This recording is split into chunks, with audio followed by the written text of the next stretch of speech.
एक छोटे से गांव में गुड्डू नाम का एक प्यारा और शरारती लड़का रहता था। उसे खेलना, कूदना और नई नई चीजें ढूंढना बहुत पसंद था। एक दिन वह खेतों के पास खेलते खेलते जंगल की ओर निकल गया। चलते चलते उसे एक बहुत ही अजीब और सुंदर आम का पेड़ दिखा।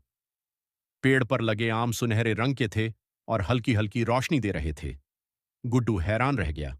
उसने सोचा, इतने सुंदर आम मैंने पहले कभी नहीं देखे।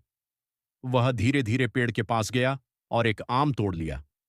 जैसे ही उसने आम को छुआ, पेड़ से एक मधुर आवाज आई, रुको गुड्डू, ये आम साधारण नहीं है। जो भी इन्हें खाता है उसकी एक इच्छा पूरी होती है। गुड्डू पहले तो डर गया, फिर खुश होकर बोला, सच में? तो मैं बहुत सारे आम खाकर ढेर सारी इच्छाएं पूरी कर सकता हूं। पेड़ ने मुस्कुराते हुए कहा, नहीं, हर इंसान सिर्फ एक ही आम खा सकता है और एक ही इच्छा मांग सकता है। सोच समझ कर मांगना। गुड्डू सोच में पड़ गया।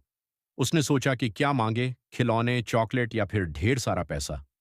लेकिन उसे समझ नहीं आ रहा था। वह आम लेकर घर पहुंचा। रास्ते में उसने देखा कि उसका दोस्त सोनू उदास बैठा था। गुड्डू ने पूछा, क्या हुआ सोनू? सोनू बोला, मेरी माँ बीमार है और हमारे पास दवा के पैसे नहीं हैं। गुड्डू को बहुत दुख हुआ। अब वह समझ गया कि उसे क्या मांगना चाहिए। वह तुरंत उस पेड़ के पास वापस गया और आम को हाथ में लेकर बोला, मैं चाहता हूं कि सोनू की माँ ठीक हो जाए और उसके घर में कभी दुख ना आए।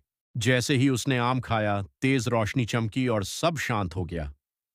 अगले दिन सोनू खुशी खुशी गुड्डू के पास दौड़ता हुआ आया। गुड्डू, मेरी माँ बिल्कुल ठीक हो गई और आज हमारे घर में खाना भी भरपूर है। गुड्डू मुस्कुराया। उसे बहुत खुशी हुई। उसने सोचा, मैंने सही इच्छा मांगी। कुछ दिनों बाद गुड्डू फिर उस पेड़ के पास गया। पेड़ ने कहा, तुमने अपने लिए कुछ नहीं मांगा, फिर भी तुम खुश हो? गुड्डू ने हंसते हुए जवाब दिया, हाँ, दूसरों को खुश देखकर मुझे सबसे ज्यादा खुशी मिलती है।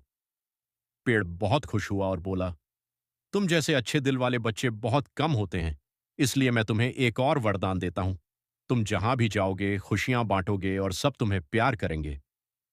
उस दिन के बाद से गुड्डू पूरे गांव का सबसे प्यारा बच्चा बन गया। वह हमेशा दूसरों की मदद करता और सबको हंसाता रहता। सीख, मॉरल, खुशी सिर्फ अपने लिए नहीं, दूसरों के साथ बांटने से और भी बढ़ जाती है।